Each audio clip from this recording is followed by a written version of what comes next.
আরে ও পাইলট ভাই, আমাকে ঘাসের উপর নামাও, আমি আজকে ঘাসের উপর নামবো।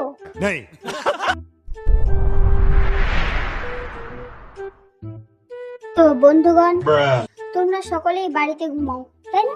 বাড়িতে ঘুমাও তো। ये बड़ी अच्छी बात कही आप। আসে কি আমাদের ঘুম আসে না আসে না, তাই আজকে দেখবো। চলো আমি শুয়ে পড়েছি এখানে ঘাসের উপর। দেখছো মিলিটারিদের মতো কেমন শুয়ে শুয়ে যাচ্ছি। মনে হচ্ছে যেন একবারে মিলিটারি ট্রেনিং দিতে এসেছি, ফ্রি ফায়ার গেম খেলতে আসিনি। বেশ খানিকটা যাওয়ার পরে কারো যেন পায়ের শব্দ শোনা যায়। কার পায়ের শব্দ এখানে? रुको जरा सबर करो। আমার পায়ের শব্দ। এই, জোসেফ চাচা?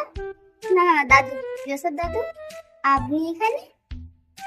পাইলটকে যখন বললি ঘাসে নামাতে তখন আমি শুনেছিলাম, তাই ঘাসে এলাম তোর খুঁজতে। কেন আমায় খুঁজতে? কেন আমি কি করেছি? কি করেছিস?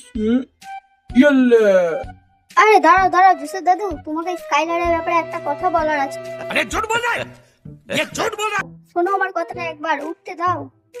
চল নিকল, তোর কোনো কথাই শুনবো না, কথা বলতে এসেছে। বন্ধুগণ বাড়িতেই ঘুমাও, ঘাসে ঘুমানোর কোনো দরকার নেই।